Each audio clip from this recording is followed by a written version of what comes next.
아버지, 오늘도 아버지 앞에 나와 서게 하심을 감사합니다. 지난 한 주를 아버지 크신 품 안에 보내게 해주셨습니다. 연약한 점도 많고 온전치 못한 점도 많았지만 강하시고 완전하신 아버지께서 우리를 덮어주셨고 안아주셨고 이끌어 주셨습니다. 한 주간 베풀어 주신 은혜에 감사를 드립니다. 아버지, 우리의 어떠함을 묵상하지 않겠습니다. 환경의 어떠함에 영향받지 않기로 결정합니다. 우리 자신과 환경과 상황을 다스리시는 아버지만 바라봅니다. 아버지, 오늘도 말씀을 들을 때 우리의 삶의 골짜기처럼 패였던 영역들이 도두어지게 도와주시고, 높은 산과 작은 산들처럼 마음에 높아진 것들이 낮아지게 도와주시며, 그래서 삶이 구부러지고 굴절되었던 모든 영역들이 오늘 말씀을 들을 때 곧게 펴지게 하여 주시고, 그래서 삶의 울퉁불퉁하고 업앤다운이 심했던 모든 내면 세계의 불안함과 안정감 없는 것들이 평탄해지고 안정을 찾는 시간 되게 하여 주시옵소서. 오늘 이 은혜가 우리에게 뿐만 아니라 조국 대한민국 교회 안에, 그리고 북한 땅 교회 안에, 그리고 북한 땅에 신음하는 모든 영혼들 안에, 그리고 온 세상에 흩어져 있는 디아스포라 한민족 안에, 그리고 아시아 대륙과 아프리카 대륙과 오세아니아 대륙과 유럽 대륙과 북미와 중남미 대륙에 있는 전 세계 모든 교회와 그 가운데 사역하시는 모든 선교사님들과 특별히 고난 중에, 핍박 중에 주님을 따라가야 되는 모든 지체들 위에 오늘도 동일한 은혜를 부어주시기를 원합니다. 성령과 말씀으로 강하게 해주시고 위로해 주시고 자신을 이기고 환경을 이기고 세상을 이길 수 있도록 오늘 말씀의 지혜와 말씀의 지식과 말씀의 능력과 영감으로 우리를 이끌어 주시옵소서. 감사하고 예수님의 이름으로 기도드리옵나이다. 아멘.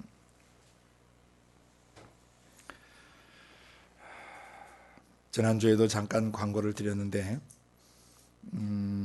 유스트림이나 또 유튜브를 통해서 녹화 방송을 들으시는 분들, 지난번 저희가 작년 3월부터 강의를 시작했던 성령의 은사와 직임 중에서 은사 부분, 성령에 나타나신 그 은사 부분, 은사 1이 있고 은사 2가 있는데 그걸 먼저 꼭 들으셔야 합니다. 그걸 순서대로 들으셔야 어떻게 이게 진행돼 가고 있는지를 또 이해하시게 됩니다. 그래서 영분별이라고 하는 그 제목이 있습니다. 이게 성령이 우리 안에서 나타나시는 걸 은사라고 그러는데, 성령이 나타나실 때 지혜의 말씀으로 나타나시고 지식의 말씀으로 나타나시고 믿음으로 나타나시고 병고침으로 능력케함으로 예언함으로 나타나시는데, 그 나타남 중에서 7번째가 영들 분별함으로 우리 속에서 나타나시는 것입니다. 이것은 굉장히 중요한 기초입니다. 그래서 이미 들으셨던 사역자 여러분들도, 우리 동역자들도 꼭 그 테이프는 틈나시는 대로 계속 반복해서 들으셔서 본인이 그 내용을 강론할 수 있을 정도로 정돈하고 계셔야 됩니다.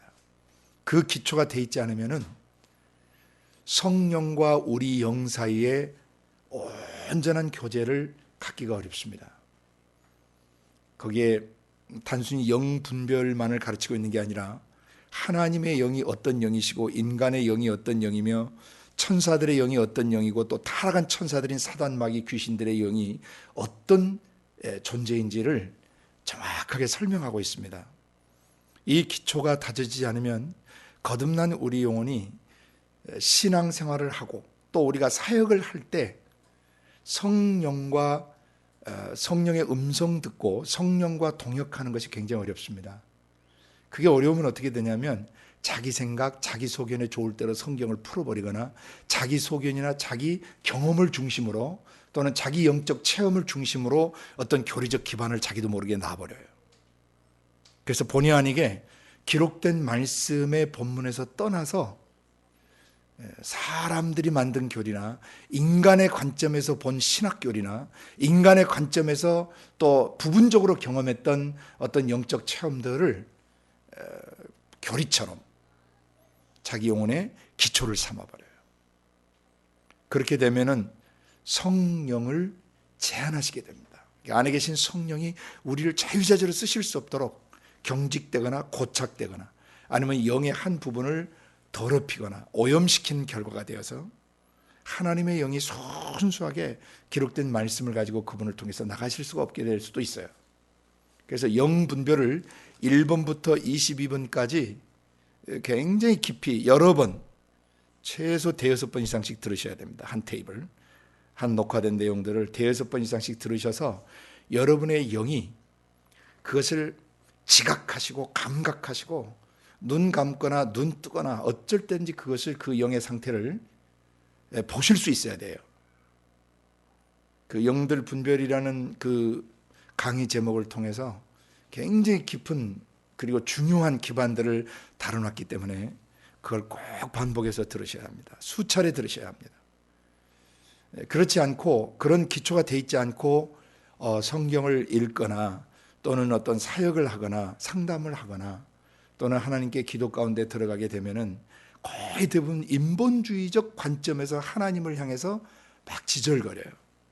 사람의 생각과 사람의 감정과 사람의 느낌을 가지고 자꾸 하나님을 설명하거나 하나님의 사역을 하려고 합니다. 그래서 성령으로부터 속에서부터 우리의 지성과 감성과 의지의 성령이 솟아오르시고 우리의 속사람을 가득 채우셔서 자연스럽게 우리의 입술의 말과 눈빛과 얼굴 표정과 손발의 동작을 통해서 성령이 흘러가셔야 되는데 그게 안 되니까 자꾸 방법론을 만들거나 조직을 만들거나 프로젝트를 만들거나 프로그램을 만들어서 사람의 인격을 움직이려고 그래요. 그 나중에 예수의 형상으로 빚어져야 되는 속사람, 이 속사람이 예루살렘 성전이 누더기처럼 삼류 건축물처럼 하나님의 형상과 모양과 전혀 오버랩되지 않는, 겹치지 않는 이상한 그런 내적 자, 이상한 그 영혼의 상태를 만들어 버리는 것입니다. 그래서 여러분도 반복해서 저 자신도 몇 차례씩 다시 듣습니다. 반복해서 계속 숙지하시고 노트하셔서 언제든지 그것을 강론할 수 있을 만큼 여러분 마음속에 담아두시기를 바랍니다. 굉장히 중요합니다. 제가 요 근래 이제 유튜브 들어가는 걸 배워서 지금 틈나는 대로 계속 유튜브에 올라온 강의들 중에 일부를 제가 계속 보게 됩니다. 아주 신실하고 귀하신 분들도 계십니다. 정확하시고. 그런데 거의 한 60, 70% 강의들은 상당히 심각한 내용들이 많습니다. 제가 굉장히 놀랐습니다. 문맥을 보지 않고 성구를 갖다 막 써버리기 때문입니다.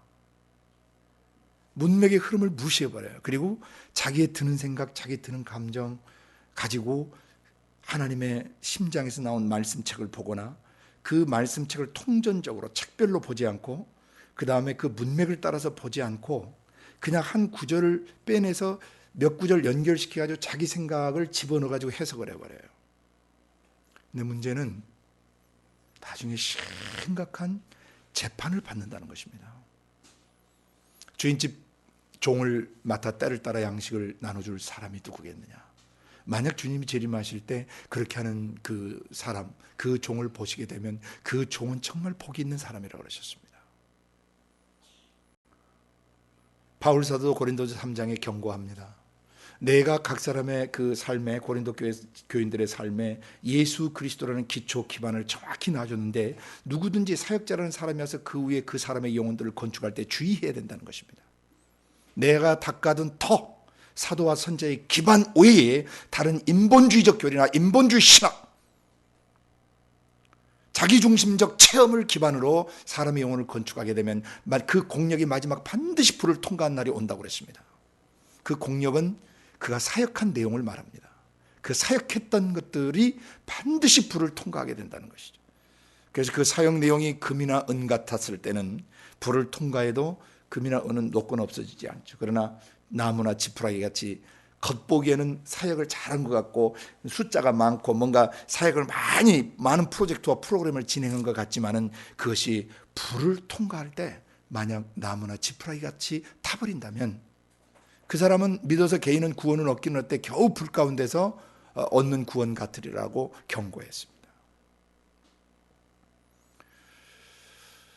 하나님의 성령은, 또 땅에 말씀이 육신되어 오신 예수님은 군중을 위해서 오신 게 아니고 대중을 위해서 오신 게 아닙니다. 군중과 대중 속에 이뤄진 한 사람 한 사람의 영혼을 하나님의 원래 형상대로 구속하시고 치료하셔서 원형대로 회복하시려고 오신 것입니다. 그래서 제자 훈련을 어떤 프로그램이나 프로젝트식으로 진행하는 것을 주의해야 합니다. 제자 훈련은 대량 생산이 아니고 명품 생산이어야 합니다. 한 사람의 영혼을 완전히 예수의 형상으로 빚어내기 위해서는 성경 66권이라고 하는 정확한 영적 설계 도면을 읽을 줄 알아야 되고, 그 설계 도면을 정확하게 읽고 설계 도면대로 기록된 말씀대로 사람을 건축해 줘야 되는 것입니다. 성경은 인용하지만 그 성구를 앞뒤 문맥과 상관없이 자기 방식대로 자기 이해대로 끌어다 써서 쓰고, 그래서 사람을 건축할 때에는 나중에 심각한 문제들이 일어나게 됩니다. 방언에 대해서나 애언에 대해서나, 또 창세기의 네피림에 대해서나, 또 창세기의 그 아담 이전에 사람이 있다고 하는 허무맹랑한 그런 이론을 가르치는 아주 거짓된 가르침들, 문맥을 보지 않아서 그렇습니다. 창세기 1장 26절에 그 나온 사람을 정확히 이해를 못하는 것이에요. 우리의 형상과 모양대로 만들어진 것이 사람이에요. 이중아담론이라고 하는 이런 거짓된 교리를 가르치는 사람들, 그래 결국 마지막에 그 속사람 영혼이 예수의 형상으로 빚어지는 것을 온전히 만약 하지 못하게 되면 그의 사역은 다 지푸라기처럼 불에 타버릴 것입니다. 유창한 설교가 중요한 것이 아니고, 아주 논리적이고 체계적인 그런 가르침이 중요한 게 아니고, 목적은 속사람 영혼이 거듭난, 예수 피로 거듭난 속사람 영혼이 그 생각과 감정과 의지 속에 예수의 성품, 예수의 생명, 예수의 능력이 깊이 자리 잡도록 도와줘야 되고, 자기 영에 노력하고 애써서 자기 스스로 경건에 몸부림을 쳐서 인간의 영이 거룩해지거나 의로워지는 것이 아니라는 것을 가르쳐서, 우리 안에 와 계신 성령을 통해서, 아버지 그 성령께서 주시는 말씀을 통해서 우리의 속사람이 그리스도로 옷 입고 그리스도의 거룩성과 그리스도의 그 의로우심과 그리스도의 그 아름다우심, 그리스도의 순결하심, 그 그리스도의 정직하심, 그 그리스도의 겸손하심, 그것을 덧입게 도와줘야 되는 것입니다. 인간의 영이 노력하고 있어서 그런 거 덧입을 수 없어요. 오직 믿음으로 우리 안에 와 계신 아버지 하나님이 어떤 분이신가를 믿음으로만 우리의 속사람이 온전해지는 것입니다. 또 잘못된 계시록의 7년 대환란설이라든지 또 잘못된 천년 왕국설들, 계시록을 문맥으로 보면 그런 이론이 나올 수가 없어요. 그 문맥을 따라서 보지 않고 읽다가 곁길로 새는 것입니다. 계시록은 굉장히 단순한 책입니다. 아주 단순한 책입니다. 그 골조와 틀은 5분 안에 이해해버릴 수 있을 정도로 단순한 책입니다. 그걸 갖다 비비 꼰 거, 소위 말하는 학자들이나 계시록 해석학자들을 통해서 마귀가 역사하는 것입니다. 하나님의 말씀을 단순하게 보지 못하도록 왜곡시키는 겁니다. 혼잡게 만드는 것입니다. 성구를 수없이 인용한다고 해서 그 사람이 성경을 잘 가르치는 거 아닙니다. 그 성구가 문맥 속에서 어떤 의미를 갖고 있는가를 정확히 깨닫고 가르치시는 분이 정말 잘 가르치시는 겁니다. 그 계시록의 잘못된 그런 세대주의적 교리나 이런 교리 때문에 그 지상에 머무는 날 동안 그 성도가 내주에 계시는 성령께서 우리에게 천국 열쇠도 주시고 지상 통치권도 주시고 뱀과 전갈을 밟는 권세도 주시고 마귀의 모든 능력을 제어할 수 있는 권세도 주시고 원수가 우리를 해할 수 없게 하시고 마귀를 대적하라고 우리에게 명령하시는데 성경에 귀신을 쫓아내라는 말이 없다고 가르치는 이 미친 사람들도 있는 것이에요. 굉장히 놀랐습니다. 제가 성경이 그런 게 없다는 겁니다. 뱀과 전갈을 밟으며 원수의 모든 능력을 제어할 권세를 주셨다고 그랬잖아요. 그리고 사도들을 내보내실 때 더러운 귀신을 쫓아내는 권세를 주시고 모든 병과 약한 것을 고치는 권능을 주셨다는 거예요. 귀신 쫓고 능력 행하고 병 고치는 것을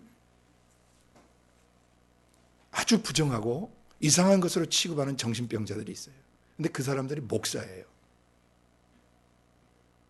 그 사람 목사하면 안 됩니다. 가짜 목사입니다.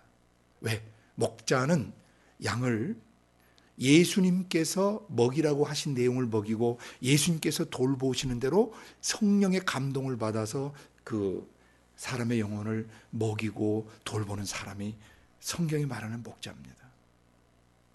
그 사람 잘못된 교리에 잡혀 있어요. 자기 교단과 교파의 교리나 어떤 어려서부터 또는 신앙 초기부터 기초가 잘못된 사람입니다. 성도에게는 지상 통치권이 주어졌습니다. 다니엘서에도 7장에 지극히 높으신 분의 성도들이 땅에서 통치권을 얻게 될 것을 예언하셨어요. 창세기 1장 26절에 뭐라고 그랬습니까? 28절까지. 하나님의 형상과 모양을 가진 사람이 뭐 하게 돼 있어요? 공중의 새와 바다의 물고기와 땅과 땅에 기는 모든 것과 온 땅 자체를 다스리는 그러한 왕권을 갖고 있는 것입니다. 예수님이 오셔서 계시록 5장에도 모든 나라와 족속과 백성과 방 안에서 피로 사서 사람들을 하나님께 드리시고 그 사람들을 왕들을 삼으시고 제사장을 삼으셨다고 그랬어요. 그래서 저희가 땅에서 왕 노릇하겠다라고 선포하신 것입니다. 왕이 뭐합니까? 다스립니다. 뭘 다스립니까? 죄와 질병을 다스려야 됩니다. 그리고 사단 마귀 귀신을 내어 쫓는 권세를 주셨어요. 마귀를 대적하라, 내쫓으라 말이죠.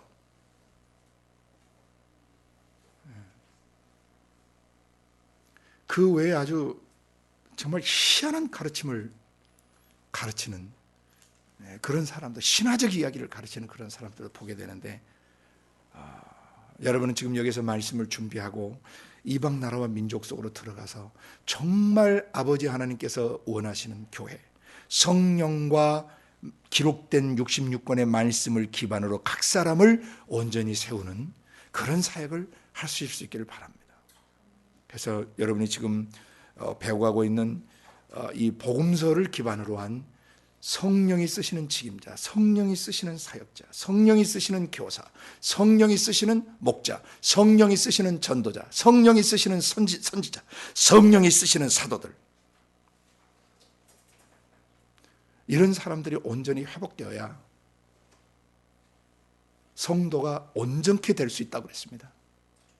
목사 한 사람 가지고 안 됩니다. 교회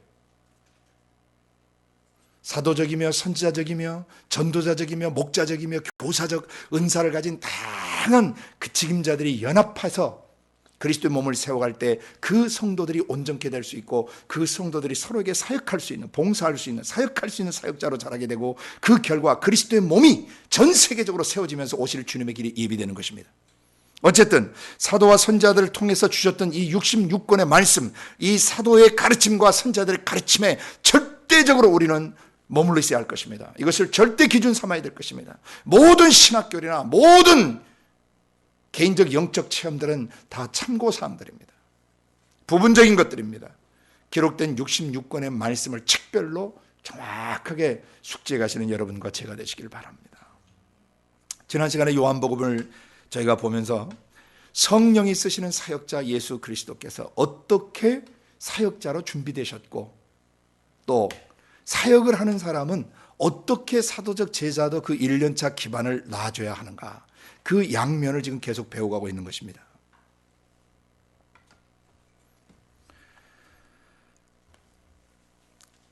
이 요한복음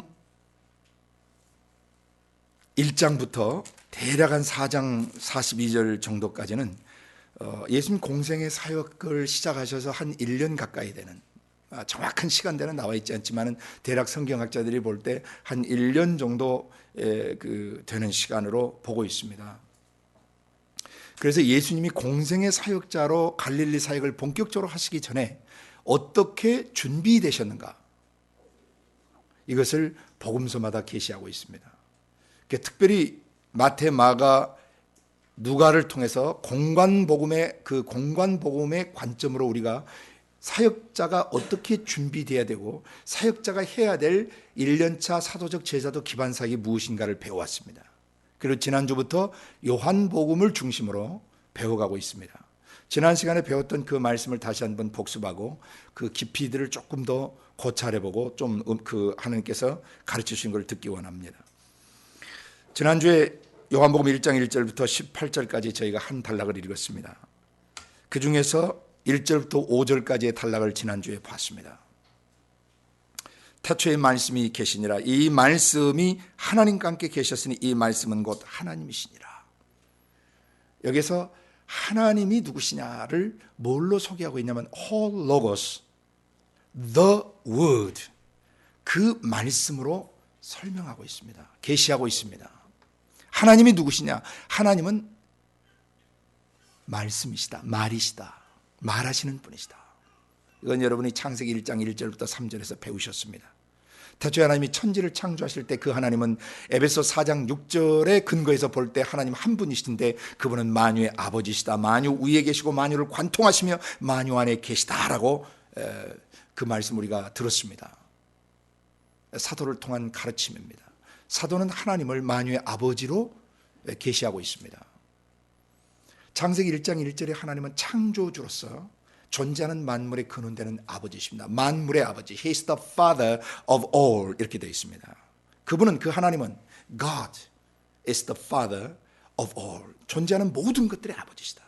그래서 창세기 1장 1절은 하나님의 아버지 되심을 계시하고 있고 2절에는 만들어진 땅이 혼돈하고 공함이 흑암이 깊음 위인데 하나님의 영, 그 하나님 아버지 되시는 하나님의 영이 만물 그 수면 위에 운행하신데, 운행하다는 동사는 새가 공중에 나는 행위와 또 뭐 한다고 그랬어요? 암탉이 새끼를 날개 아래 품는 행위를 말한다고 그랬습니다. 그래서 그 품에 아버지의 영이 하늘과 땅을 창조하시고 그 안에 존재하는 모든 것을 품에 안으셨다고 그랬습니다. 안으시고 거기다가 1장 3절 뭐 하셨다고 그랬어요? 가라사대 이르시기를, 말씀하시기를 빛이 있으라 하셨단 말입니다. 오늘 그게 연결되는 거예요. 빛이 있으라 말씀하셨어요. 그래서 우주 밖에 계시는 아버지 하나님이 영원한 나라에서 이 우주 전체를 그 품에 메라에페트 안으시고 마치 새가 공중에서 이게 날아다니는 것처럼, 배회하는 것처럼, 나비가 나는 것처럼 아버지의 영이 그 우주 전체를 바라보시고 특별히 그 지구라는 땅을 주목하시고 거기다 대고 지구를 향해서 뭐 하시기 시작하신 거예요? 말씀하시기 시작하신 것입니다. 하나님이 누구시냐? 하나님은 아버지시고 하나님은 영이시며 하나님은 말씀하시는 분이시다, 말씀이시다. 그것이 바로 요한복음 1장 1절에 나오는 것이에요. 지난 시간에 제가 설명드렸죠. 한 인격체가 속에서 생각하고 느낀 걸 뭘로 표현한다 그랬습니까? 말로 표현한다 그랬습니다. 그 말은 그 인격체의 최종 권위가 된다 그랬습니다. 그 말은 그 사람의 최종 권위예요. 하나님 아버지께서도 자기의 영, 아버지 자신의 영 안에 생각하시고 느끼시고 계획하셨던 것들을 뭘로? 말로 표현하셔요. 그 말은 아버지 자신의 최종 권위를 갖고 있는 것입니다. 그래서 하나님이 누구시냐라고 물을 때 하나님은 당신이 하신 말씀 자체가 하나님이시다 라고 증거하고 있는 것입니다. 그래서 요한복음을 1장부터 21장까지 이해하실 때는 그 말씀이 어떤 분이신지를 중심으로 모든 사건을 보셔야 합니다. 요한복음은 그 말씀의 책입니다. 그 말씀이 누구신가? 그래서 요한복음 1장 1절부터 18절까지 그 말씀이 원래 어떤 분이신가를 설명하고 그 다음에 세례 요한의 증거를 통하여, 그 다음에 세례 요한의 두 제자의 증거를 통하여, 그 다음에 베드로의 증거를 통하여, 그 다음에 빌립의 증거를 통하여, 그 다음에 나다나엘의 증거를 통하여 그 말씀이 누구신지를 요한복음 1장에 설명하고 있는 것입니다. 그 말씀이 누구시냐? 2장에 하면 가나 혼인잔치를 통해서 그 말씀이 누구신가를 계시하십니다. 하나님의 영과 우리 영 사이, 에덴 동산에서 그 말씀을 믿지 않고 그 말씀에 절대성을 두지 않으므로 하나님의 영과 인간의 영 사이 영적 탯줄이 끊겼는데, 그 말씀 예수는, 아버지의 영에서 나오신 그 말씀 예수는 탯줄이 끊겨버린 인간의 영과 아버지의 영을 뭐 하시는, 연결시켜 주시는 말씀이신 것입니다. 그것이 가나 혼인잔치라는 무대를 세팅하셔서 거기서 아버지와 어떻게 연합해야 되는가, 그 말씀 시키시는 대로 말씀대로 할 때 본질이 변화되는 역사가 일어난다는 것입니다. 죽음에서 생명으로, 어둠에서 빛으로, 저주에서 축복받은 상태로 돌아오는 것입니다. 말씀이 누구시냐? 그 결혼식장을 통해서 그 말씀하신 대로 순종하면 아버지의 영과 우리 영 사이 마치 이혼한 것처럼, 별거한 것처럼 완전히 단절되고 끊겨져 있다가 예수의 입에서 나오시는 그 말씀 물을 아구까지 채워라. 어머니 마리아의 놀라운 고백, 무슨 말씀을 하신지 시키시는 대로 하라. 그 말씀의 절대성을 두는 순간 인간의 영과 하나님의 영은 다시 새롭게 결혼하는 것처럼 결혼관계로 들어가게 되는 것입니다. 혼인잔치의 그날 키포인트는 예수님의 말씀대로 할 때 본질이 변화되는 역사, 본질이 회복되는 역사가 일어난다는 것입니다. 이것이 갈릴리 가나에서 행하신, 갈릴리 행하신 첫 번째 표적이었습니다. 가장 중요한 표적, 오늘 수많은 표적과 기사와 능력들이 계속 나타나고 있고 역사 속에서 계속 표적, 기사와 능력이 나타나고 있는데 그 표적 중에 표적이 뭐예요? 첫 번째 표적이 그 말씀 예수 그리스도를 통해서 아버지 하나님과 연합하고 결혼하고 하나 되는 것이에요. 그게 가장 중요한 표적이에요. 아멘. 그래서 갈릴리 가나에 오셔서 행하신 첫 번째 표적이었다. 그 다음에 6월절을 맞아 예루살렘으로 가셨습니다. 예수님이 그 말씀께서 예루살렘 현장에 가셨어요. 그 말씀께서 노끈으로 채찍을 만드셔서 뭐 하셨어요? 후려치시고 그 성전 안에서 장사하는 장사꾼들의 상을 둘러엎으시고 그것을 노끈으로 그 채찍으로 후려치시면서 내 아버지의 집을 강도의 속을 만들지 말라고 호통치셨던 것이죠. 그 말씀은 뭐 하시는 분이시냐? 하나님 아버지만 계셔야 되는 우리의 마음속 성전에 하나님이 아닌 다른 잡것들, 그리고 예수를 이용해서 장사하고 예수를 이용해서 출세하고 예수를 이용해서 돈 벌고 예수를 이용해서 남을 자기 이익을 챙기는 이런 모든 사악한 세력들을 그 말씀께서 마음 성전에 들어와서 뭐 하실 것을 보여주신 거예요. 다 후려치시고 쫓아내시고 둘러 엎으시는 것을 보여주시는 것입니다. 그 말씀이 우리 속에 레마와 되시면 바로 그 역사를 하십니다. 우리 마음속 성전에 들어왔는 세상적이며 정욕적이고 마귀적인 것들, 바로적 인격, 마귀의 지정에 의해서 영향받고 형성된 옛사람의 어떤 성품이나 기질이나 습성들 주님께 둘러 엎으시는 거예요. 후려치시는 거예요. 예수를 이용해서 자기의 유익을 챙기고 예수를 이용해서 자기 명예를 챙기고 예수를 이용해서 부를 챙기는 그런 악한 사람들을 그 말씀께서는 다 후려치시고 몰아내신다는 것입니다. 그리고 3장에 가서 니고데모를 만납니다. 그 말씀을 통해서 뭘 말씀하시는 것입니까? 그 말씀을 통해서 거듭나야 된다는 것입니다. 거듭나다라는 헬라 원문은 그 접두어가 거듭나다라고 하는 그 반복의 의미를 가진 뜻도 되지만 동시에 그 접두어가 위로라는 뜻도, 아나라는 뜻이, 접두 아나라는 것이 위로라는 뜻도 있고 다시라는 뜻도 있어요. 그러니까 거듭난다라고 표현할 수도 있지만은 뭐라고도 번역할 수 있어요. 저 위로부터 태어난다는 것을 말하는 것이. 우리의 육신은 땅에서 태어나요. 그러나 우리의 영, 우리의 속사람, 우리의 내적 자, 우리의 지성과 우리의 감성과 의지, 우리에게 주어진 숨결, 그리고 그 숨결 속에 함께 머무는 우리의 지성과 감성과 의지와 우리의 오각 감각들은 살덩이에 있지 않고 속사람 숨쉬는 영에 있다 이 말이죠. 그래서 위로부터 난다라고도 표현할 수 있는 것입니다. 그 말씀은 뭐 하시는 분이시냐? 우리의 영혼이 위로부터 다시 나게 하고 거듭나게 하는 그런 분이시다. 니고데모를 통해서 그 말씀은 뭐라고 말씀하세요? 니고데모에게 그 말씀은 뭐라고 말씀하세요? 사람이 거듭나지 않으면 하나님 나라를 볼 수 없다. 요한복음 3장 3절. 또 요한복음 3장 5절에 물과 성령으로 거듭나지 아니하면 하나님 나라에 들어갈 수 없다. 역으로 거듭나고 물과 성령으로 거듭나면 하나님 나라를 뭐 할 수 있고 볼 수 있고 하나님 나라에 들어갈 수 있다. 언제? 죽어서 살아서. 지금 살아있는 현실 속에서 하나님 나라를 볼 수 있고 하나님 나라에 들어갈 수 있어요. 왜? 영이 거듭났기 때문에. 성령 안에서 거듭난 사람, 위로부터 다시 영이 거듭난 사람, 다시 말해서 자기의 지성과 감성과 의지 속에 아버지 영에서 아버지 영의 지성, 아버지 영의 감성, 아버지 영의 의지와 연합되고 하나로 회복된 그 사람들은 하나님 나라를 볼 수 있고 들어갈 수 있는 것입니다. 이걸 경험하셔야 됩니다. 육신을 입고 사는 날 동안 우리의 속사람 영이 영의 세계, 영원한 세계를 볼 수 있고 들어갈 수 있다라고 분명히 말씀하셨어요. 하나님 나라의 통치 속에 하나님 나라의 통치를 눈으로 볼 수 있고 하나님 나라의 통치를 우리의 지성과 감성과 의지 속에서 분명히 경험하고 우리가 우리 지정의와 우리 육신이 그 통치권 안에 하나님 나라의 통치권 안에 들어가는 것을 경험하지 않는 사람은 가짜로 거듭난 사람들입니다.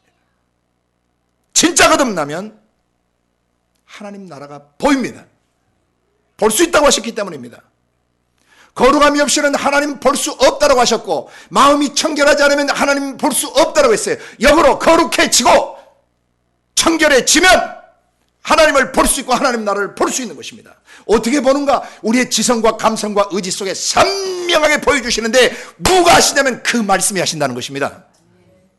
그 말씀, 예수가 우리로 영의 세계 아버지의 영원한 나라를 보게 하시고 아버지 나라 속에 들어가게 하시는 그 역할을 하신다는 것입니다.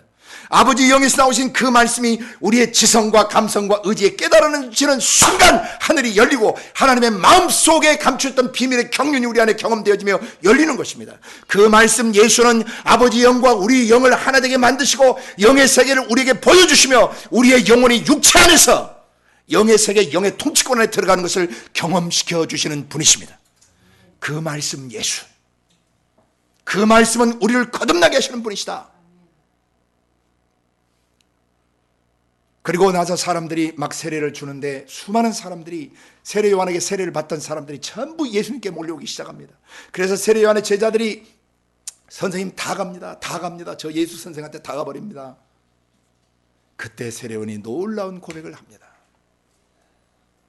예수 그리스도를 뭐라고 표현하냐면 만일 위에서부터 주지 않으면 그것은 불가능한 것이다. I must decrease, he must be increased. 나는 쇠하여야 하고 그분은 흥하셔야 한다.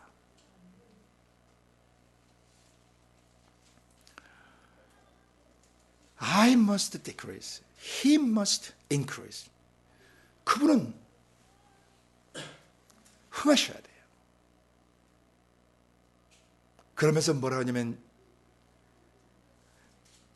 그분이 위로부터 나시지 않았다면, 하늘로부터 오시지 않았다면 이러한 일을 하실 수가 없단 말이죠.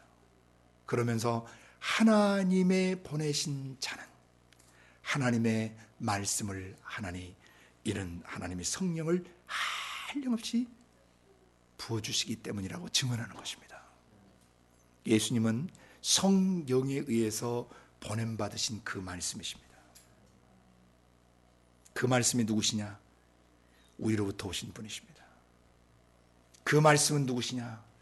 성령으로부터 성령의 부으심을 통해서 말하시는 말씀이십니다. 그래서 계시록에서 예수의 영은 대언의 영이시다. 예수님 속의 영은 예언하시는 영이시다. 예언케 하시는 영이시다. 예언은 뭐냐? 하나님 심장에 있는 것을 듣고 미리 듣고 들은 그것을 그대로 말로 선포하거나 말로 전하는 것, 그 말로 대언하는 것이 예언이에요. 미래의 일들을 얘기하는 것이 아니라고 그랬습니다. 예언은 프로페테이아, 예언은 미리 전에 폰에 음성 들은 것을 femi, to say, to declare 선포하고 말하는 것이에요.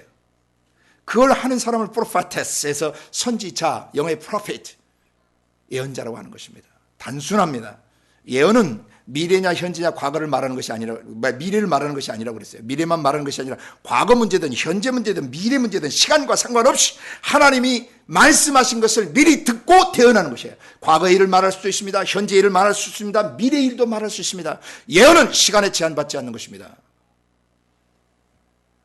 예언을 바로 알아야 돼요. 성경에 세상 사람들이 말하는 예언이 아니란 말입니다. 미래를 점치는 게 아니에요. 미래를 말하는 게 아니에요. 과거든 현재든 미래든 시간과 상관없이 하나님이 말씀하신 것, 과거에 가는 것이면 과거에 가는 것이요, 현재면 현재, 미래면 미래에 대한 것을 하나님께 들은 것을 말하는 것이 예언입니다.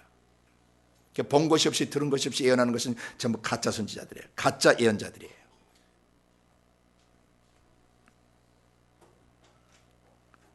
예수님은 위로부터 오신 분이십니다. 하나님이 보내신 분이십니다. 하나님 자신이 육체를 입고 나타나신 분이십니다. 좀 이따 우리 다루겠지만은 요한복음 1장에서. 그 다음에 예수님은 사마리아 여인을 만납니다. 거기서 예수님은 어떤 분이십니까? 사마리아 여인은 기구한 삶을 살아가는 한 인간을 대표하는 것입니다. 그 여자가 음란했는지 안 했는지 우리는 알 수 없습니다. 남편이 다섯이 있다고 해서 무조건 그 여자가 음란한 여자라고 규정하는 것도 억측이고, 팔자, 운명이 기구해서 결혼했다 실패하고 소방 맞을 수도, 애 못 낳고 쫓겨날 수도 있고, 또 결혼 생활을 할 수 있는 처지 아닌 상태여서 그 사람이 결혼 생활을 유지하지 못할 수도 있고, 수많은 개연성이 있는 것입니다. possibility가 있는 것입니다. 그 여인은 우리들이에요. 그러나 그 여자는 자기 가슴 속에 어떤 문제를 해결받아야 돼요. 그래서 그리심산이 그 축복을 명했던 상이었기 때문에 야곱의 우물이 있던 그리심산에 와서 인생의 문제를 해결받고 정말 복 받으려고 왔어요. 그냥 거기 단순히 물길로 온 것이 아닌 것을 본문을 잘 읽으시면 알 수 있습니다.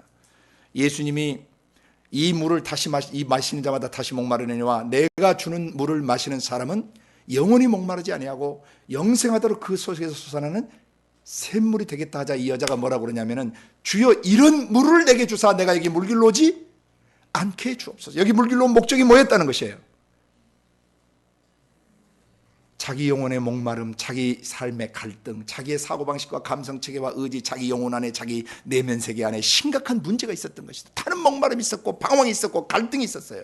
괴로움이 있었어요. 내 인생은 왜 이렇게 기구하고 나는 왜 이렇게 인생을 살고 있는지 그 길을 찾고 싶었어요. 그래서 야곱의 그 그리심산의 축복의 약속이 있는 야곱의 우물이 왔지만은 문제가 해결되지 않았어요. 그런데 예수님을 만났어요. 그 말씀을 만났어요.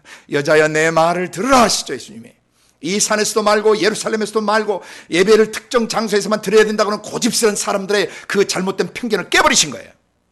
이 산에서도 말고 예루살렘에서도 말고 이 산에서도 말고 아버지께 예배할 때가 오나니 곧 이때라고 번역했지만 이때가 아니라 지금이라고 번역해야 돼요. Now is the time to worship the Father in spirit and in truth. 신령과 진리로 아버지께 예배할 때가 언제예요? 지금이 뭐예요? 거기서 그 말씀 예수를 만나는 순간 예배가 이루어지는 것입니다. 아버지가 만나지는 것입니다. 하나님이 보내셔서 성령을 한량없이 부어주셔가지고 육체 입으신 예수님이 성령 안에서 레마의 말씀들을 대언하시고 성령 안에서 레마의 말씀을 이 기구한 운명의 여인의 가슴에 풀어주실 때 이 여자가 아버지를 만난 것이에요. 예배의 본질이 뭐냐? 아버지 만나는 것입니다. 이 여자는 자기 문제를 해결해 주실 분이 메시아라는 거, 하나님 한 분뿐이라는 걸 알고 있었어요. 단순한 창녀가 아니에요. 메시아를 기다리는 여자예요. 타는 목마름으로 하나님의 신정 통치를 구하고 하나님이 그 메시아가 오셔서 자기 인생의 문제를 해결해 주기를 원해요. 마치 한나처럼 출발은 자기 육적인 문제로 출발했지만은 마지막에 기도하다가 보니까 하나님의 섭리를 깨닫고 자기에게 아기 주시면 이 아기를 하나님을 위해서 드리겠다라고 헌신했던 한나처럼 이 여자도 육적인 문제로 출발했을 수 있지만은 이 육적인 문제 타는 목마름으로 주님을 찾다가 예수 그리스도 그 말씀을 만나는 순간 거듭난 것이에요. 그러면서 그토록 만나고 싶었던 하나님, 그 하나님 만나는 법을 예수님 통해서 알게 된 것입니다. 사마리아는 알지 못하는 것을 믿고 있지만은 예배하고 있지만 우리는 아는 것을 예배한다고 그래요. 그러면서 주님이 하나님은 영이시기 때문에 인간의 지성이면 감천이다 식으로 하나님 못 만난다는 겁니다. 인간이 막 노력하고 애써서 하나님 만나지는 거 아니라는 겁니다. 어디 가서 기도했더니 뭐 애기 낳았다, 어디 가서 기도했더니 병 낳았다. 그러니까 사람들이 글로 몰려갑니다. 어느 절이나 어느 교회나 어느 뭐 기도원에서 사람들 그 자리로 몰려갑니다. 지극정성을 다해서 문제를 해결받으려고 합니다. 마귀도 문제는 해결해 줄 수 있습니다. 표적을 보여줄 수 있습니다. 기적 행해 줄 수 있습니다. 그러나 마귀가 할 수 없는 것이 있습니다. 영원한 생명을 줄 수는 없습니다. 표적과 기사 능력 체험하고도 지옥 갈 사람들 많습니다. 표적과 기적은 아름다운 것입니다. 놀라운 것입니다. 은혜로운 것입니다. 그러나 그것을 통해서 반드시 영생의 확증을 가져야 되고 반드시 자기 영이 그 말씀 예수를 통해서 아버지와 연합하고 아버지와 하나 되는 것입니다. 요한복음 4장을 통해서 그 말씀 예수가 누구시냐? I'm the way, the truth and the life. 내가 바로 그 길이고 그 진리고 그 생명이다. 아무도 나로 말미암지 않고는 아버지께로 올 자가 없다. 아버지께로 가는 그 길이세요. 그 말씀은, 아버지의 영에서 나오신 그 말씀은 우리 영혼에 아버지 품속으로 다시 돌아갈 수 있는 징검다리가 되시는 분이에요. 길이 되시는 분이에요. 아버지 품속으로 돌아갈 수 있는 영적 원리, 진리가 되신 분이에요. 아버지 품속으로 돌아갈 수 있는 영원한 생명 그 자체가 되신 분이에요. 그래서 나로 말미암지 않고는, 그 말씀 예수로 말미암지 않고는 No one comes to the Father except through me. 나를 통하지 않고는, 그 말씀 예수를 통하지 않고는 아버지께로 갈 수가 없다라고 요한복음 14장에 말씀하셨던 것입니다. 오늘 하나님 만나는 비밀을 이 요한복음 4장에서 예수님이 놀랍게 계시해주고 있는 것이에요. 어떻게 하면 아버지가 만나지느냐? 어떻게 하면 진짜 예배, 참 예배를 경험하게 되느냐? True worship, 또 true worshiper. 어떤 사람이 참 예배자냐? 성령 안에서, en aletheia, en pneumati, 성령 안에서 진리의 말씀이 깨달아지는 순간 아버지가 만나지는 것입니다. 그 말씀 예수는 우리로 참 예배자 되게 하시는 분이시고 참 예배를 드릴 수 있게 하시는 분이십니다. 그 말씀은. 아멘. 아버지의 품속에 계시다가 나오신 그 말씀 예수, 아버지의 마음속 생각, 감정, 의지를 육신을 입으시고 보이시도록, 보여주시도록 나오신 그분, 아버지께로부터 나오신 그 말씀 예수, 아버지에게서 나오신 그 말씀이 우리의 지각에 깨달아지고 감각에 느껴지고 우리의 의지의 결단으로 그 말씀을 모시게 되는 순간 인간의 영은 하늘나라를 보게 되며 하나님 나라 속으로 들어가게 되는 것입니다. 그 비밀을 사마리아 여인에게, 고통스럽게 세상에서 문제 해결하려고 몸부림치는 그 여자에게 그 길을 제시해 주셨어요. 그 말씀 예수 외에는 아무도 구원받을 수 없어요. 그 말씀 예수라는 징검다리를 타지 않고는 아버지 품속에 들어갈 수 없어요. 그 말씀을 자기의 지성과 감성과 의지에서 경험적으로 체험하지 않고는 아버지 나라를 볼 수 없고 그 나라에 들어갈 수 없는 것입니다. 요한복음 4장부터 4장엔 사마리아 여인의 그 사건을 통해서 우리는 이 사실을 깊이 경험해야 합니다. 그 말씀이 누구시냐? 아버지께 신령과 진정으로 예배드리게 하시는 분이시며 우리의 가슴 속에 아버지를 만나게 해주시는 분이시다. 그래서 설교를 통해서든 성경 읽기를 통해서는 또는 개인 묵상을 통해서든 개인 경건의 시간을 통해서든 또는 어떤 교제를 통해서든 그 말씀 예수가 여러분 생각에 깨달아지고 감정에 느껴지는 순간 여러분 아버지를 만나신 거예요. 아버지께서 우리를 찾아오시는 방식은 아버지 영에서 말을 내셔서 우리에게 찾아오시는데, 우리 어디에 찾아오냐면 우리의 생각을 건드리시고 우리의 감정을 터치하시면서 우리의 의지의 결단을 할 수 있도록 도우심으로 우리를 찾아오시는 거예요.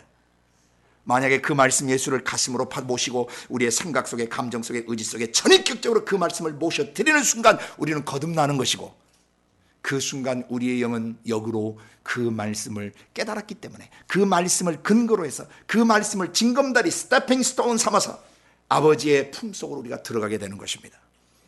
영적인 순환이 일어나는 것입니다. 아버지 가슴 속에서 내보내주신 그 말씀을 우리의 지성과 감성과 의지로 깨닫게 될 때 우리는 거듭나는 것이고 아버지를 만나는 것입니다. 그래서 그 말씀을 징검다리 삼아서 아버지 품속으로 들어가게 되는데, 이것이 하나님 나라를 보는 것이고 하나님 나라에 들어가시는 거예요. 그 말씀을 바로 깨달아야, 그 말씀 예수를 깨달아야 신령과 진정으로 예배를 드리게 돼요. 아버지께서는 그런 예배자를 찾고 계시다. 종교인을 찾고 있는 것이 아니라 아버지의 영에서 나오시는 그 말씀, 내주에 계신 성령이 우리의 마음속에 풀어주시는 레마의 말씀, 나의 지성에 깨닫게 하시는 말씀, 나의 감정에 경험 느끼게 하시는 말씀, 나의 의지로 결단케 도우시는 그 말씀을 만나는 순간 예배가 일어나는 것입니다. 그런 예배자를 찾고 계시다는 거예요. 하나님은 영이시니 신령과 진정으로 예배할지니만은 성령 안에서 알레theia 진리로 예배를 드려야 된다는 것입니다. 성령이 조명하시는 말씀, 성령이 계시하시는 말씀, 성령이 깨닫게 하시는 말씀, 성령이 가르쳐 주시는 말씀, 성령이 기억나게 하시는 그 말씀은 우리의 지성과 감성과 의지에 경험되는 것입니다. 경험되는 순간 여러분은 아버지를 만난 것입니다.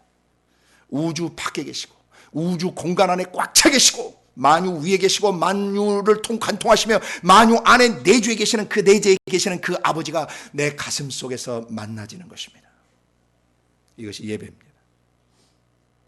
그 순간 그 여자는 너무너무 충격을 받았습니다. 하나님 만나는 법을 알았기 때문입니다. 그토록 몸부림치고 그토록 전통을 따라서 그리심산에 가서 또는 그 산당에 가서 그토록 신을 만나려고 하나님을 만나려고 그래서 자기 마음속에 자기 영혼 안에 자기 지성과 감성과 지수 있는 문제를 해결받으려고 그렇게 몸부림치고 기구한 팔자를 고치고 기구한 운명을 고쳐보려고 몸부림쳤지만은 만날 수가 없었어요. 왜? 성령 안에서 진리의 말씀을 계시 조명받지 않으면 아버지 못 만나요. 사마리아 여인을 통해서 아버지 만나는 법을 그 말씀이 가르쳐 주시는 거예요. 물질계 안에서 어떻게 영원하신 우리 아버지, 만물을 만드시고 나를 만드신 나의 친아버지를 어떻게 가슴 안에서 만날 수 있는가? 어떻게 그분의 가슴과 나의 가슴이 교류되어지고 그분의 가슴과 나의 가슴이 마치 혈액순환되듯이 순환될 수 있는가? 하나님의 심장에 있는 것들이 피조물인 연약한 나의 마음속에 아직도 죄성 있는 세상 속에 살고 죄 가운데 살고 있는 연약한 내 마음속에 영원하신 하나님이 어떻게 경험되는지 그걸 예수님이 사마리아 여인을 통해서 가르쳐 주신 거예요. 그래서 매일매일 성경 읽으셔야 돼요. 성경을 읽다가 그 말씀이 우리의 지성에 깨달아지고 감성에 깨달아지면 하나님이 나를 만나신 것입니다. 하나님의 음성이 내게 들려진 겁니다. 나의 이색 깨달음을 통해서 음성이 들어오신 겁니다. 나의 감정 속으로 그 음성이 들어오신 것입니다.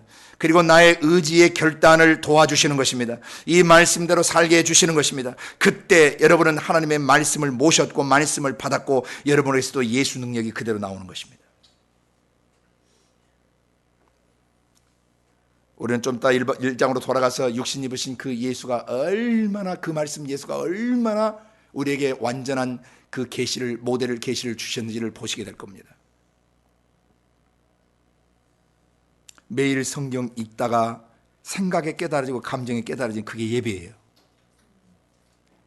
기도하다가 하나님 말씀을 묵상하고 기도 중에 말씀을 근거로 해서 그 말씀을 근간으로 기도하다가 내 생각과 감정과 의지에 그 말씀이 와 닿고 깨달아지고 느껴지면 여러분 아버지를 만난 것이에요.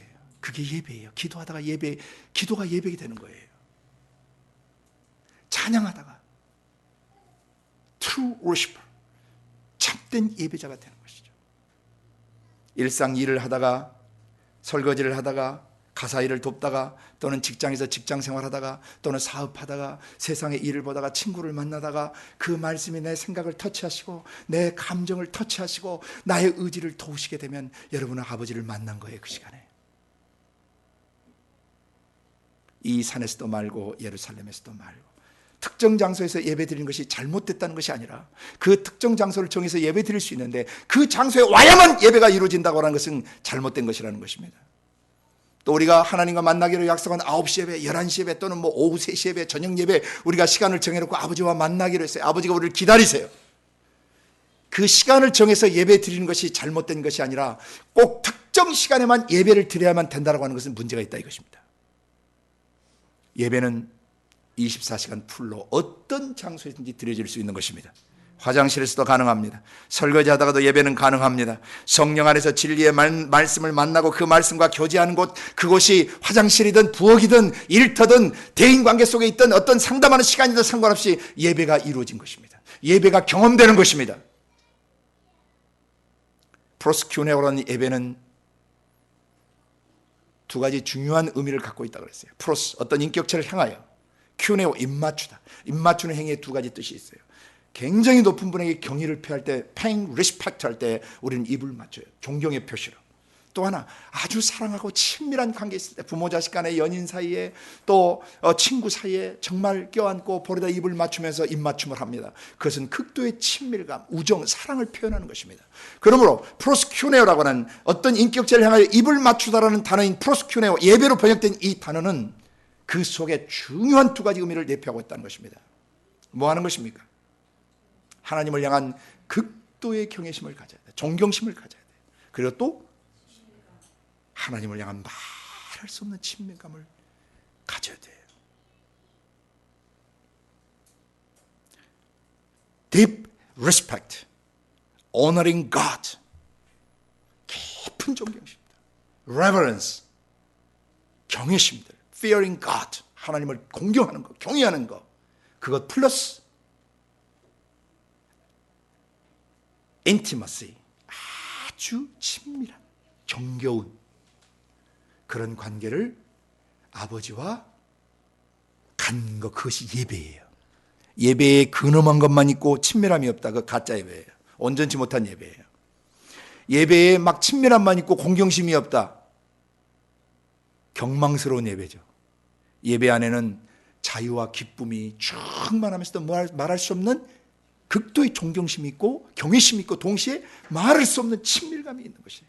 이 두 개가 회복되는데 그걸 누가 하시냐면 그 말씀이 하신다는 거예요. 아멘. 그래서 말씀 중심으로 말씀으로 하는 사람들이 있어요. 근데 말씀 중심으로 한 사람들이 경직된 사람들이 아주 많아요. 그 사람 말씀 못 만난 것입니다. 인본주의적으로 인간의 이성, 인간의 논리를 통해서 말씀을 지적으로 깨달은 것이에요. 지식적으로. 성령이 주시는 말씀, 성령이 깨닫게 하시는 말씀, 성령이 경험시키시는 말씀은요, 우리 안에 말할 수 없는 경외심을 일으키고요, 하나님을 향한 동시에 그 말씀은 우리 속에 말할 수 없는 친밀감을 경험시켜 주시는 것입니다. 그것이 예배입니다. 극도의 경외심과 말할 수 없는 친밀감. 그것을 누가 경험시켜 주신다고요? 아버지의 영에서 나오신 그 말씀 예수만이 우리로 아버지를 경외케 하고, 그 말씀 예수만이 우리를 아버지와 말할 수 없이 친밀한 관계 있게 만드셔 주시는 거예요. 요한복음 4장에서 사마리아인 사건은 그 말씀이 어떤 분이시냐를 설명하고 있는 게, 우리를 참 예배자 만들어 주시는 말씀이에요. 그래서 그 말씀, 성령이 레마시키는 말씀이 없이 기도하거나 찬양하거나 예배드리는 사람들은 오래 못 가요. 변질돼요. 기도를 열심히 하는데 말씀이 없어요. 변질돼요. 나중에 돛 닦는 사람들로 변질됩니다. 기도할수록 이상한 사람으로 변질됩니다. 성령 안에서 말씀을 경험하고 기도해야 되고, 성령 안에서 말씀을 경험하고 찬양하고 노래해야 돼요. 그렇지 않으면 기능주의에 빠져요.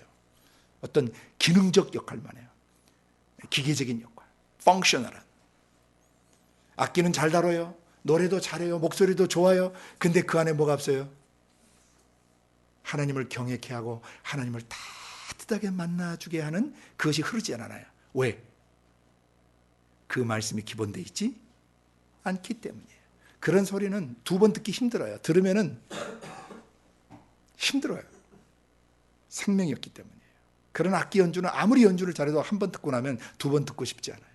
그러나 조금 목소리가 덜 딸리기도 하고 좀 악기 다루는 게 조금 더딘다 할지라도 그 가슴에서 연주하는 것은요, 성령 안에서 그 말씀을 만난 사람이 연주를 하거나 노래를 하게 되면요, 사람의 영혼을 터치합니다. 저는 현대 월십에 악기들이 사람 소리 잡아먹는 거 굉장히 주의해야 된다고 생각합니다. 사람의 영혼과 마음에서 나오는 그 목소리는요, 굉장히 중요합니다. 그 목소리가 살아있게 해야 합니다. 악기가 아니라 목소리가 살아 움직여야 됩니다.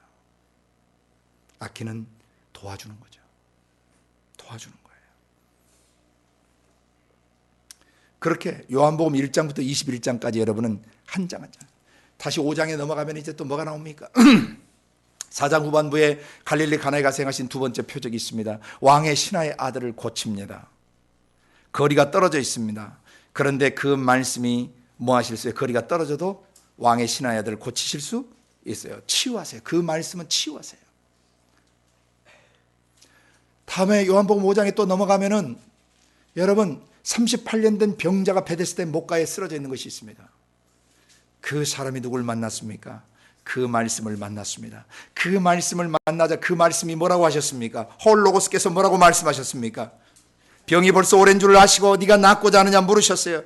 주님, 그렇다마다요. 제가 물이 동할 때 들어가려고 하면 나보다 다른 사람들이 먼저 들어가 버립니다. 그래서 제가 38년 동안 낫지 못하고 이렇게 바닥에 기고 있습니다. 일어나 네 침상을 들고 걸어가라. 그 말씀이 38년 된 몸을 갖춰 스스로 가눌 수 없는 그런 병자에게 그 말씀이 임하는 순간 치유되는 역사가 일어나는 것입니다. 그 말씀은 38년이라는 고질적 질병에서 우리를 자유케 풀어주시는 말씀이십니다. 6장에 넘어가면은 오병이어의 기적이 일어납니다. 5,000명을 먹이시고 12광주리가 남게 하시는 말씀이십니다. 그 말씀은 그런 분이십니다. 인자의 살을 먹고 인자의 피를 마시지 않으면 너희에게 생명이 없다라고 하십니다. 그 말씀은 우리의 영의 생명피가 되시고 생명의 양식, 생명의 살이 되시는 분이십니다. 7장의 초막절에 명절 끝날 큰 날의 초막절에 외치십니다. 누군지 나를 믿는 자는 그 배에서 생수의 강이 흘러나려요. 나가 누굽니까? 거기서 그 말씀, 아버지의 영에서 나오신 그 말씀을 믿는 순간, 절대적으로 믿는 순간 반드시 그 속배에서 생수의 강이 흘러가게 되는데, 이는 믿는 자의 받을 성령을 가리켜 말씀하신 것이라 그랬습니다. 그 말씀 예수는 우리로 성령 받게 하고 성령 능력 안에 잠기게 하시고 성령의 권능 안에 살게 해주시는 분이십니다. 그 말씀이 없이는 성령이 역사하시지 않습니다. 성령은 그 말씀을 통해서 역사하시기 때문입니다. 창세 때 성령으로부터 말씀이 나오시는 것입니다. 이렇게 요한복음 21장까지 모든 사건은 다 누구를 설명하는 거라고요? 홀 로고스, 그 말씀이 누구신지를 계시하고 있는 것입니다. 다시 요한복음 1장으로 돌아갑니다. 그래서 요한복음 1장 1절에 나오는 그 말씀이 하나님이시다. 그 말씀은 영원 전에도 계셨고 태초부터 계셨고 지금도 계시고 앞으로도 영원히 계세요. 천재는 없어지겠으나 내 말은 없어지지 아니하리라고 말씀하셨습니다. 요한복음 1장 1절에 그 말씀은 영원 전에도 계셨고 지금도 계시고 영원토록 계실 것입니다. 어제도 오늘토록 영원토록 그 말씀 예수는 영원하십니다. 동일하십니다. Yesterday and today and forever. He is the same. 그는 영원하세요. 그리고 동일하세요. 요한복음 1장 1절부터 여러분은 그 말씀이 누구신지를 아셔야 돼요. 사역자가 되시려면, 성령이 쓰시는 일꾼이 되시려면 그 말씀과의 만남이 정확해야 합니다. 그 말씀이 어떤 분인지를 자기 지성과 감성과 의지에서 경험적으로 알아야 되고 만나야 되고 교제해야 됩니다. 매일매일 막자는 찐빵처럼, 따끈따끈한 찐빵처럼 말씀을 펼 때마다 이 말씀을 통해서 살아계신 분의 음성이 가슴 안에 경험되어지고 교류가 일어나야 됩니다. 성경을 읽는데 가슴 안에서 교류가 일어나고 있지 않다, 그거 소설 읽고 있는 것이에요. 잡지 읽고 있는 것이에요. 성경을 읽는데 이 안에 내재되어 있는 아버지의 음성이 내 안에 경험되고 있지 않다, 그 사람 성경 잘못 읽고 있는 것입니다.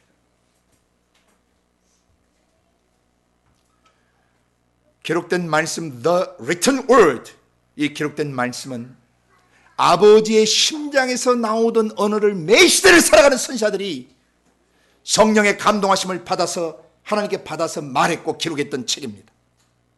그러므로 선지자들이 기록할 당시 아버지의 영에서 나오신 그 말씀이 천지를 창조하시면서 구약시대 전체를 통치해 오시고 말로 통치하세요. 말로 선지자들을 통해서, 왕들을 통해서 신정 통치를 이루고 싶었지만 극소수의 왕 빼고 나머지 왕들은 전부 타락했고 변질됐어요. 그래서 하나님이 그 시대를 선지자들을 통해서 이끌어 가실 수밖에 없었던 것이에요. 전 구약시대의 선지자들의 심장을 터치하시며 선지자들의 심장을 울리시고 선지자들의 심장에 자신의 심장을 심으셨던 그 하나님께서 선지자들이 예언한 대로 결국 그 말씀이 오셨어요. 오시리라 오시리라 하시던 그 말씀이, 선지자들이 예언하던 그 말씀이 육신이 돼서 우리 가운데 오셨단 말입니다. 이분이 누구시다? 요한 사도를 통해서 증거하고 계시는 게 그분은 하나님 자신이시다 그 말이에요. 내 속에서 나온 말이 나와 동일 본질인 것처럼 하나님 품속에, 하나님 속에서 나오신 하나님 자신의 말씀은 하나님 자신이신 거예요. 나왔다가 사람의 몸을 입고 나오셨다가 인간을 구속하기 위해서 인간의 육신을 입고 십자가에 죽으신 뒤에 그는 부활하신 뒤에 다시 어디로 돌아가신 것이에요? 하나님 자리로 돌아가신 거예요. 아버지 품속에 계시던 그 말씀이 나오셨다가 우리를 구속하시고 치료하시고 회복하시고 재건축해 주시고 다시 뭐 하셨어요? 하나님 자리로 돌아가셨다 이 말이에요. 이해가 되십니까?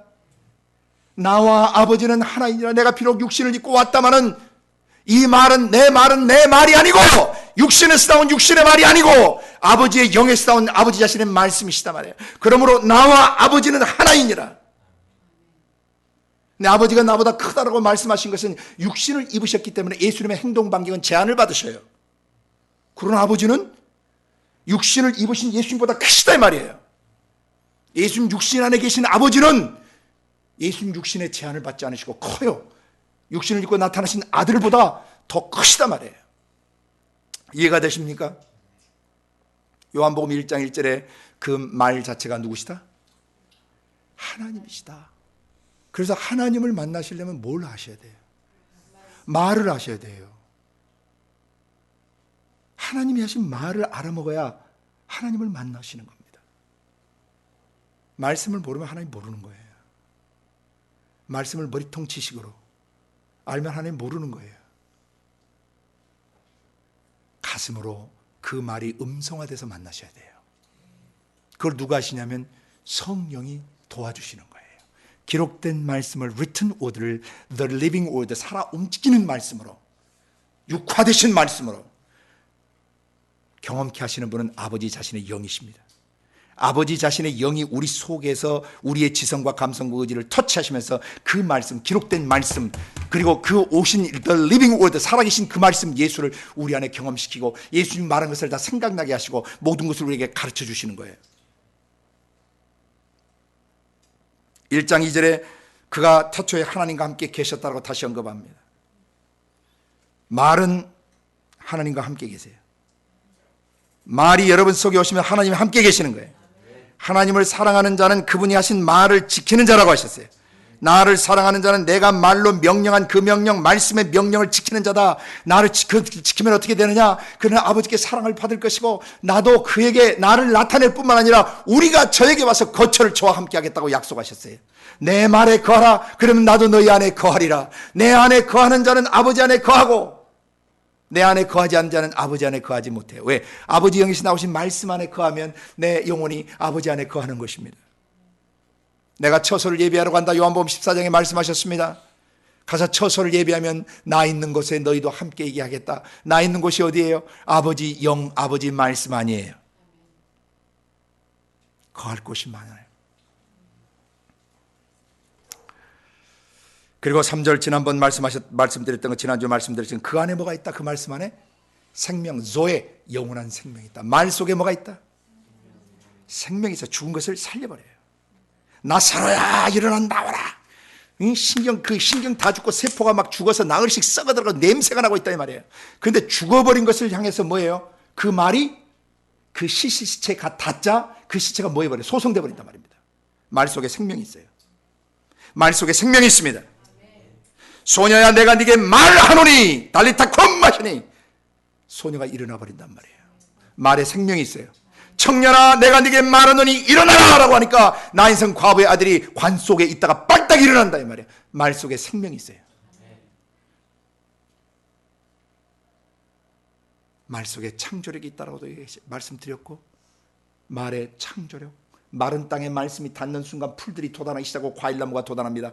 물에 말씀이 닿는 순간 물의 생명체가 살기 시작합니다. 허공에 그 말씀이 닿는 순간 새들이 날기 시작합니다. 땅에 이 맨 흙덩어리에 또 말씀이 또 말하시니까 집짐승, 들짐승, 기는 것, 곤충, 갑각류, 모든 파충류, 모든 종류의 생명체들이 생겨난 것입니다. 말에는 창조력이 있고 말에는 생명이 있습니다. 말 속엔 창조의 능력이 있습니다. 말 속엔 생명이 있습니다. 이 생명력을 느끼는 순간 인간의 어두운 영혼을 밝히는 빛이 되어버려요.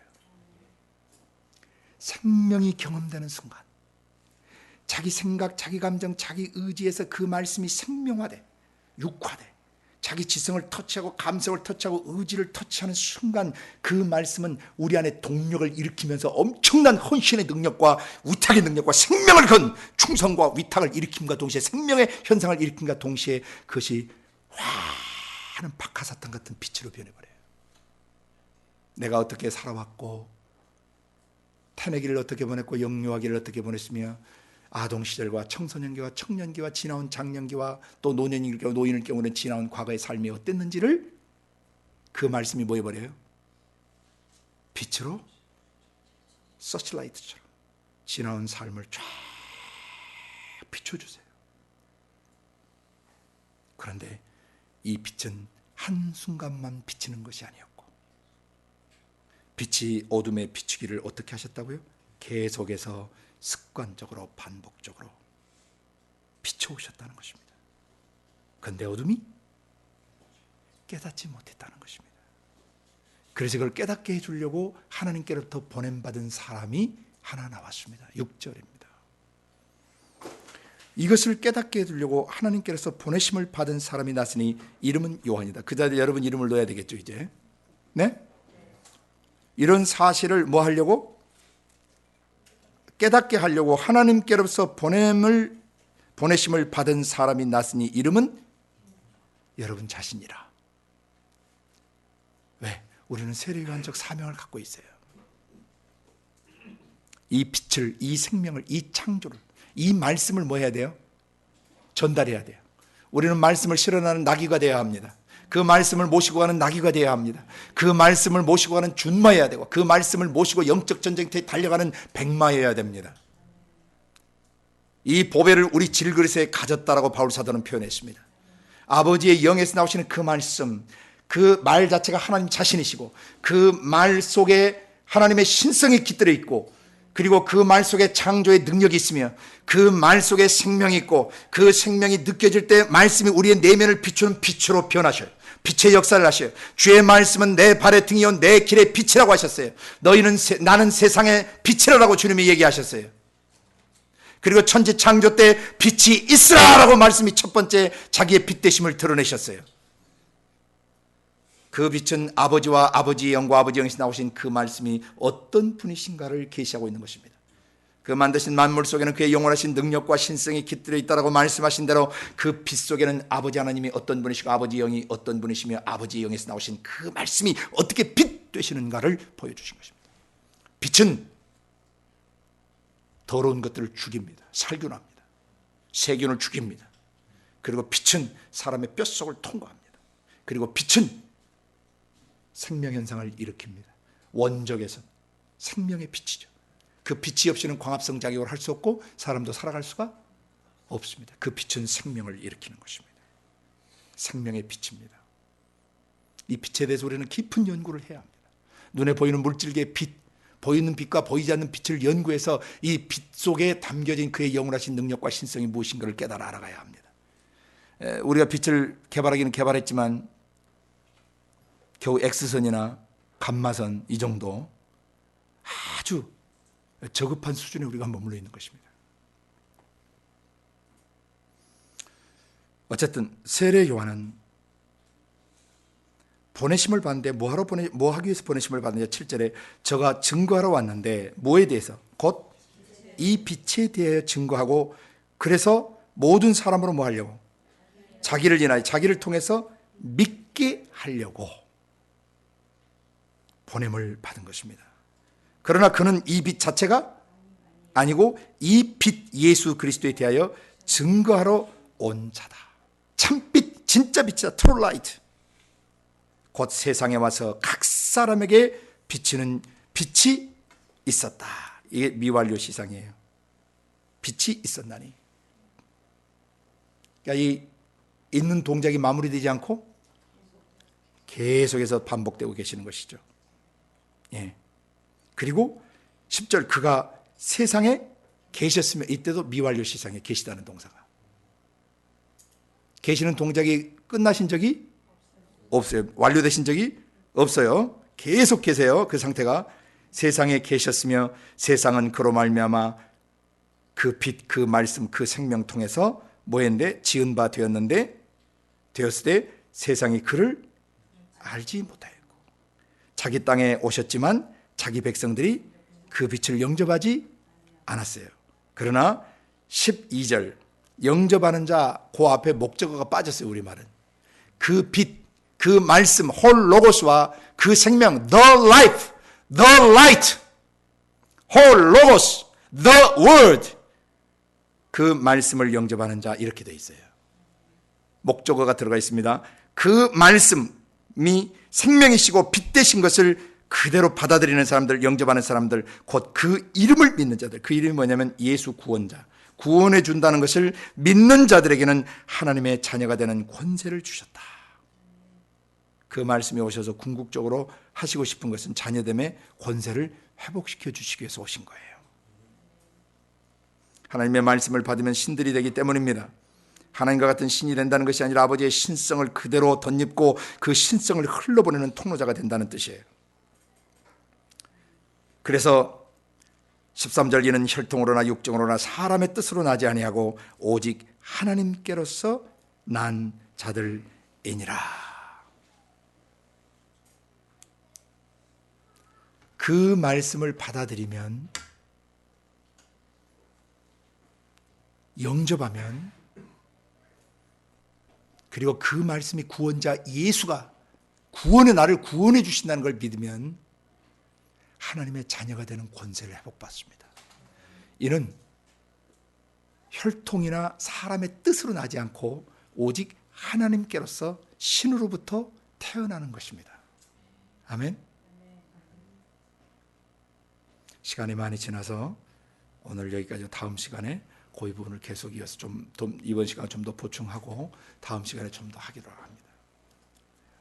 여러분, 그 말씀이 누구신가를 성령이 쓰시는 사역자들, 성령이 쓰시는 직임자들은 철저하게 경험해야 합니다. 왜냐하면 사역자는 결국 그 말씀을 대언하는 자들이기 때문에, 그 말씀을 근거로 가르치고 그 말씀을 근거로 천국 복음을 선포하고 그 말씀을 근거로 모든 병과 약한 것을 고치는 사역을 하게 돼요. 그런데 그 말씀이 누군지를 몰라요. 자기 안에 인격적으로 그 말씀이 만나지 않고 머리통 지식으로 남아있어요. 그것은 생명화될 수 없어요. 그 말씀이 우리 안에 육화되셔야 돼요. 우리의 생각, 감정, 우리 육체를 지배하시고 우리를 통해서 그 말씀이 흘러나가셔야 돼요. 이것을 위해서 요한복음은 굉장히 중요한 기초인 것입니다. 특별히 요한복음 1장 1절부터 18절까지 이것은 너무너무 중요한 기반입니다. 말 자체가 하나님이십니다. 말 속엔 창조력이 있습니다. 말 속엔 생명이 있습니다. 말은 생명화될 때 빛으로 화합니다. 변합니다. 빛이 됩니다. 생명. 그리고 이 빛을 영접하는 사람들, 이 말씀, 이 생명을 영접하는 자들은 하나님의 자녀가 되는 권세가 되는데, 이건 혈통상으로 나는 것이 아니고 하늘로부터 나는 것입니다. 신의 아들, 딸로 다시 태어나는 것입니다. 마귀 자식에서 하나님의 아들, 딸로 회복되는 것입니다. 같이 기도하겠습니다.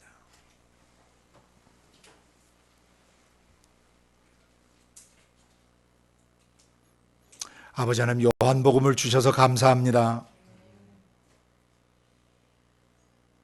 1장 1절에 그 말씀이 곧 하나님 자신인 것을 계시해 주심으로 아버지께서 자신을 말로 계시하시고 말로 표현하시고 말로 우리에게 찾아와 주신 것을 감사합니다. 요한복음 1장부터 21장까지 모든 사건을 어떻게 보아야 할지 깨닫게 해주셔서 감사합니다. 성령이 쓰시는 사역자, 성령이 쓰시는 책임자로서 아버지 말씀에 대한 정확한 이해, 그리고 말씀과의 정확한 만남을 온전히 경험하기 원합니다. 그렇게 기름 부어 주시옵소서.